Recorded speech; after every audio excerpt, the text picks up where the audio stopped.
Et si le plus grand séisme capable de secouer l'Église ne venait pas d'un scandale retentissant, mais d'un silence profond, presque assourdissant? Imaginez un homme, élu pape, dont la force ne réside pas dans ses discours, mais dans son écoute. Un pontife qui, par sa quiétude contemplative, déclenche des ondes de choc capables de fissurer des siècles de tradition et de pouvoir.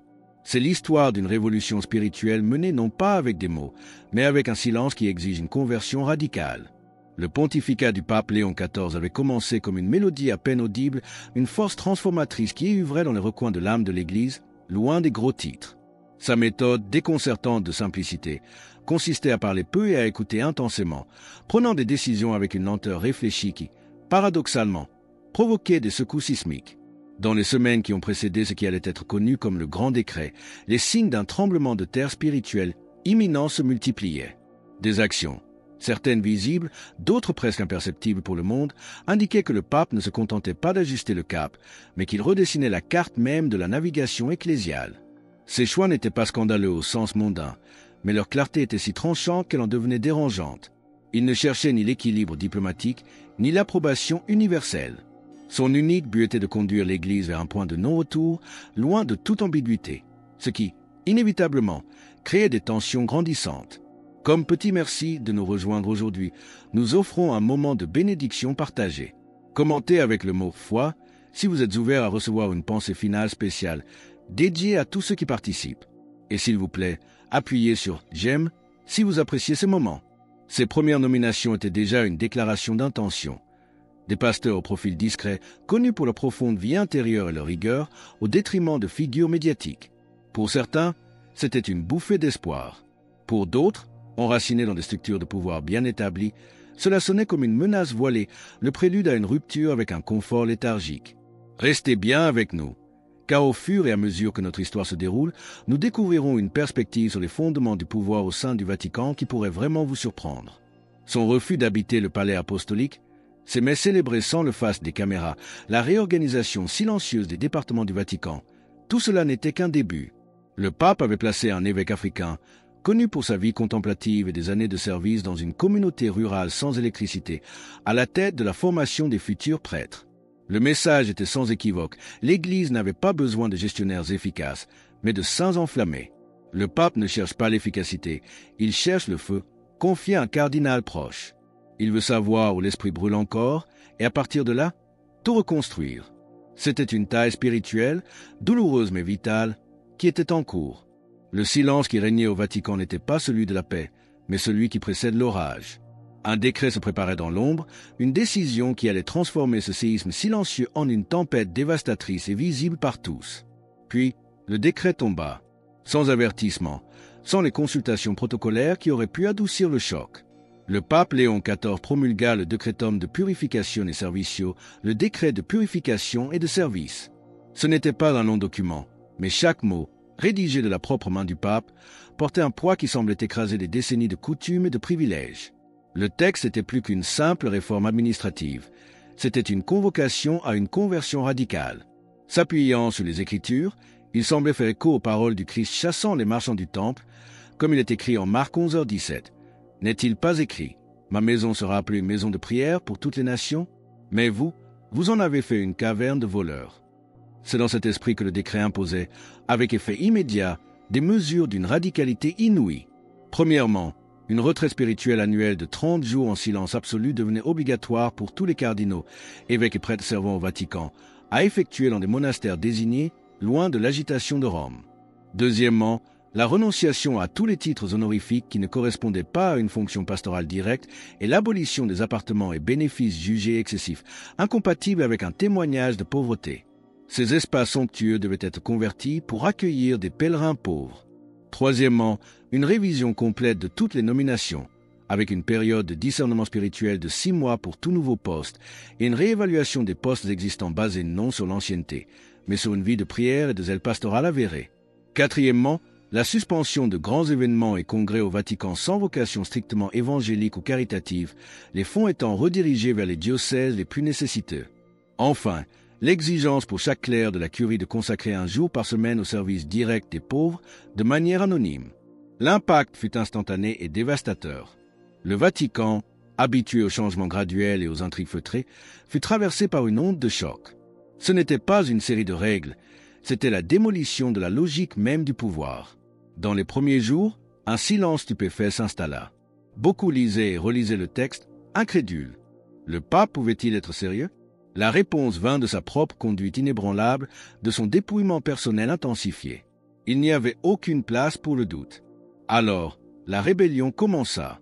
Pas avec des cris, mais avec le raffinement séculaire de la résistance passive et de la diplomatie ecclésiastique. Face aux ruines de leur monde, les princes de l'Église, dont les carrières étaient bâties sur des réseaux d'influence, sentirent le sol se dérober sous leurs pieds. Ce qui avait été imposé comme un carême spirituel pour l'Église ressemblait, pour beaucoup au sein de la curie, à une condamnation. La rébellion commença dans des appartements somptueux, encore épargnés par l'austérité du décret. Là, à l'abri des regards, des figures éminentes, des prélats qui voyaient leur héritage et leur influence menacés, se réunissaient en secret. La colère et l'incrédulité avaient cédé la place à une stratégie de résistance. « Il est en train de détruire l'Église », murmurait avec fureur un cardinal âgé, connu pour sa vaste culture et son habileté à naviguer les courants politiques internes. Ceci n'est pas une réforme, c'est du fanatisme. L'Église a besoin de structure, de diplomatie, d'une présence dans le monde. Il veut nous transformer en un monastère isolé. Un autre, préfet d'un dicastère influx dont le pouvoir s'étendait sur des continents, argumentait avec une urgence à peine voilée. Où est la collégialité? Où est la prudence? Un décret d'une telle magnitude, sans consultation, est un acte d'autoritarisme déguisé en piété. Il démantèle des structures qui ont mis des siècles à se construire, qui garantissent la stabilité de l'Église universelle. Leur critique n'était pas seulement motivée par la perte de pouvoir ou de confort. Il y avait aussi ceux qui, sincèrement inquiets, voyaient dans le décret une naïveté dangereuse. Ils opposaient la sagesse du monde à ce qu'ils considéraient comme une folie spirituelle, oubliant peut-être le rappel de l'apôtre Paul qui affirme que la folie de Dieu est plus sage que la sagesse des hommes. 1 Corinthiens 1h25. Pour eux, la gouvernance d'une institution mondiale de plus d'1 milliard de fidèles ne pouvait reposer uniquement sur des moines contemplatifs. La sainteté est essentielle, concédait un évêque plus jeune, perçu comme un intellectuel modéré. Mais comment gouverner sans gestionnaire compétent, sans diplomate, sans canoniste? Il confond son charisme personnel avec les nécessités de la gouvernance. La rébellion prenait ainsi de multiples visages, celui de l'orgueil blessé, de l'ambition contrariée, mais aussi celui de l'inquiétude sincère pour l'avenir de l'institution. Cette coalition hétéroclite de mécontents a commencé à agir. La résistance passive s'organisa dans les bureaux du Vatican. Les délais pour l'application du décret étaient ignorés, des demandes de clarification, rédigées dans un langage canonique impeccable, inondaient les quelques bureaux encore fonctionnels, créant une obstruction silencieuse dans l'espoir que le pape, confronté à l'impossibilité pratique de ses exigences, finirait par reculer. Les murs anciens du Vatican, qui avaient entendu tant de secrets, semblaient vibrer de cette nouvelle tension.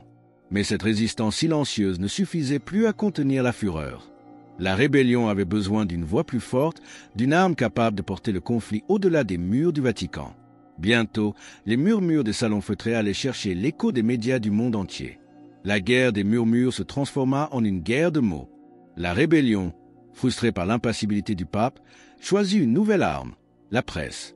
Des fuites orchestrées commencèrent à apparaître dans des journaux et magazines connus pour leur position critique. Des articles se mirent à questionner subtilement la santé mentale du pape, son isolement, son manque de contact avec la réalité. Des éditoriaux alarmistes parlaient d'une dérive dangereuse et d'un pontificat erratique, peignant le portrait d'un homme déconnecté, guidé par une impulsion mystique potentiellement destructrice. Sentant le vent tourner, certains cardinaux parmi les plus audacieux demandèrent une audience formelle, espérant acculer le pape par la force de leurs arguments. Ils se présentèrent comme des fils profondément préoccupés. L'un d'eux, connu pour son éloquence et son influence dans les cercles financiers, tenta de faire appel à la raison pratique. « Très Saint-Père, avec tout le respect que nous vous devons, ces mesures vont paralyser la curie. Nous n'aurons plus de personnel qualifié. L'image de l'Église dans le monde sera compromise. Nous avons besoin de réalisme. » Léon XIV écoutait, comme toujours. Son silence n'était pas vide, mais plein d'une attention qui semblait sonder les âmes. À la fin du long plaidoyer des cardinaux, il répondit de sa voix douce, mais avec une fermeté qui ne laissait place à aucune négociation. « Éminence, je crains que vous ne confondiez le fonctionnement du monde avec le souffle de l'esprit. L'Église n'a-t-elle pas déjà connu la persécution et la petitesse? Je n'ai pas peur que l'appareil de l'Église soit réduit. si cela signifie qu'elle grandira en sainteté. Ce qui m'épouvante, c'est une Église grande, mais vide. Si ce message résonne profondément en vous et que vous vous sentez poussé à affirmer votre foi en cet instant, partagez Amen dans les commentaires ci-dessous. Les paroles du pape, au lieu d'apaiser, enflammèrent davantage ses opposants.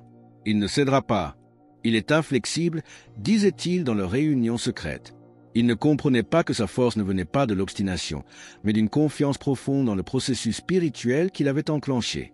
Interrogé plus tard par un collaborateur loyal sur ce tumulte grandissant, le pape aurait regardé le crucifix dans sa modeste chapelle et dit, citant l'évangile de Jean, « Si le grain de blé tombé en terre ne meurt pas, il reste seul, mais s'il meurt, il porte beaucoup de fruits. » Jean 12h24. Pour lui, la douleur de cette crise était celle de l'enfantement, non de l'agonie. La taille était nécessaire pour que la vigne puisse à nouveau porter du fruit. Le pape semblait plus seul que jamais, un homme assiégé dans sa propre maison. Mais loin du tumulte de Rome, dans les diocèses pauvres et les monastères contemplatifs du monde, son décret était lu non comme une menace, mais comme une libération. Un soutien silencieux commençait à se lever. Tandis que la curie romaine était un champ de bataille spirituel et idéologique, les alliés silencieux de Léon XIV commençaient à se manifester. Des lettres manuscrites de religieuses cloîtrées et de missionnaires en terre lointaine arrivaient, offrant prières et sacrifices pour le pape. Des évêques de diocèses reculés d'Afrique et d'Asie, qui n'avaient jamais marché sur le marbre du Vatican, lisaient le décret non comme une menace, mais comme une libération. La nouvelle se répandit que des évêques, inspirés par l'exemple papal, vendaient leurs opulentes résidences pour financer des projets pour les pauvres. Un évêque âgé en Amazonie, connu pour sa vie austère parmi les communautés indigènes, écrivit une lettre ouverte à son propre clergé. Le Saint-Père à Rome nous rappelle que l'Évangile doit être vécu, pas seulement prêché. Nous n'avons pas de palais à abandonner, mais peut-être avons-nous des cœurs attachés à de petites commodités. Ces nouvelles, arrivant à Rome comme des filets d'eau fraîche, étaient la confirmation que l'Esprit soufflait où il voulait. Puis, Léon XIV fit un geste que personne n'attendait. Un dimanche, sans annonce préalable, il quitta le Vatican, non pour une visite pastorale grandiose, mais pour se rendre dans un centre d'accueil pour réfugiés sans abri. Il y passa la journée entière. Il n'a pas célébré de messe télévisée ni fait de discours. Il a simplement écouté leurs histoires, mangé avec eux le même repas simple, aidé les religieuses à distribuer des couvertures. Les quelques images qui ont fuité, capturées par des téléphones de volontaires, montraient un pape au visage fatigué mais serein. À la fin de la journée, il fit un geste qui allait secouer les consciences. Dans la chapelle improvisée au sol en terre battue, il s'agenouilla et lava les pieds de 12 réfugiés, hommes et femmes, chrétiens et musulmans, répétant le geste du Christ lors de la dernière scène. Cet acte, plus éloquent que n'importe quel document, fut une déflagration. Pour ses partisans, c'était la preuve vivante de l'authenticité de sa vision. Une église servante, proche des souffrants. Pour ses adversaires à la curie, le geste fut accueilli avec un mépris à peine déguisé. De la théâtralité populiste, murmura un monseigneur, pendant que l'église est ingouvernable. Mais ce geste, qui touchait le cœur des fidèles du monde entier, ne fit que durcir la détermination de l'opposition. Loin d'être désarmés par cette leçon d'humilité, ils y virent une nouvelle provocation. Leur réponse serait froide, calculée et formelle, un document qui se présenterait comme un ultimatum. La confrontation entra dans sa phase la plus critique. Les chefs de la faction rebelle, comprenant que ni la résistance passive ni les gestes d'humilité du pape ne les feraient dévier de leur trajectoire, décidèrent d'escalader. Un document, méticuleusement préparé par des canonistes et théologiens alliés à leur cause, commença à circuler. Son titre, « Considérations urgentes sur la direction du pontificat ». Ce n'était plus une simple critique, c'était un ultimatum voilé, signé par un nombre important de cardinaux et d'évêques. Le texte argumentait que les exigences du décret de purification étaient imprudentes et irréalistes et qu'elles semaient la division. Il demandait formellement au pape de suspendre le décret et d'entamer un large dialogue. La remise du document fut un moment de tension palpable. Une délégation de cardinaux, le visage grave, fut reçue par Léon XIV. Le pape, vêtu de sa simple soutane blanche, les écouta en silence, les yeux fixés sur une icône de la Vierge. À la fin de la lecture, il remercia avec une courtoisie presque triste et dit seulement « Laissez le document avec moi. Je prierai sur lui. Et je demande que vous aussi, vous priez, afin que nous cherchions tous non pas notre volonté, mais la sienne. » Cette absence de confrontation, cette réponse spirituelle là où ils attendaient une négociation politique, les exaspéra. Frustrés et sentant le temps jouer contre eux, les éléments les plus radicaux prirent une décision irrévocable. Le document fut anonymement fuité à la presse internationale. L'explosion médiatique fut instantanée et planétaire. Les gros titres des journaux criaient « Guerre civile au Vatican ». Le pape accusé d'autoritarisme PAS ses propres cardinaux. Une crise sans précédent menace de paralyser l'Église. Le scandale interne était devenu un spectacle mondial, servi en pâture aux détracteurs de l'Église. Pour rejoindre notre communauté et ne manquer aucune histoire inspirante qui, comme celle-ci, cherche la lumière au milieu des épreuves, pensez à cliquer sur « J'aime » et à vous abonner. La réponse officielle du Vatican fut d'une sérénité déconcertante, affirmant que le pape continuait sa mission, confiant dans la guide de l'Esprit Saint. Mais en privé, la douleur était visible. Le scandale, aurait dit le pape à un confident, n'est pas dans la tentative de purification, mais dans la résistance à celle-ci. Le monde entier avait désormais les yeux rivés sur Rome, attendant la prochaine étape. La plupart s'attendaient à une purge des dissidents, à des excommunications, ou au contraire, à un recul du pape face à une telle pression. Mais la réponse de Léon XIV n'allait être ni l'un ni l'autre. Il préparait un geste que personne, ni ses amis ni ses ennemis, n'aurait pu imaginer. La réponse de Léon XIV à cette tempête mondiale ne fut ni une purge, ni une retraite. Ce fut un acte de foi pure, un geste prophétique qui a pris tout le monde par surprise. Par un bref communiqué, il annonça la convocation d'un consistoire extraordinaire pour le discernement de la mission de l'Église. Ce qui choqua la curie ne fut pas l'annonce elle-même, mais la liste des invités. C'était une subversion complète des hiérarchies traditionnelles.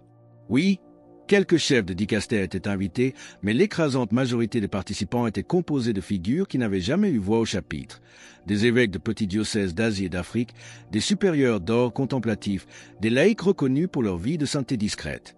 La vieille garde l'a immédiatement surnommé avec mépris le consistoire des va-nu-pieds. Pour le pape, il s'agissait de ramener au centre de l'Église les voix qu'il croyait être les plus proches du cœur battant de l'Esprit Saint. Le thème officiel, réécouter l'Évangile, pauvreté, prière et prophétie pour une Église en sortie. La faction rebelle était abasourdie. Il crée une anticurie, s'exclama un cardinal. Il peuple un synode avec ses acolytes pour légitimer son programme radical. Mais tandis que les stratégies et les accusations fusaient, la véritable source du pouvoir du pape se révéla une nuit. Un garde suisse, en patrouille dans la basilique Saint-Pierre obscure et déserte, aperçut une faible lumière. S'approchant, il vit la silhouette du pape, seul, prosterné sur le marbre froid devant le Saint-Sacrement, en adoration profonde. Là gisait l'homme qui portait le poids d'une église en tumulte, cherchant sa force non dans les stratégies humaines, mais dans le silence de Dieu. Le séisme provoqué par Léon XIV n'était plus silencieux. Il était devenu un tumulte mondial, forçant chaque membre de l'Église à se demander « Que signifie vraiment être fidèle ?» Le consistoire approchait, non comme une solution magique, mais comme un nouveau chapitre où l'Église était appelée à choisir entre le pouvoir et le témoignage, entre les palais du monde et la radicalité de l'Évangile. Alors que nous concluons sur cette image d'une Église rappelée à sa vocation la plus pure, nous vous invitons à déclarer votre foi. Commentez « Jésus est roi ci-dessous pour affirmer cette vérité avec nous. Et votre parcours ne doit pas s'arrêter ici. Cliquez sur la vidéo qui apparaît maintenant sur votre écran pour un autre message puissant que nous avons préparé pour vous.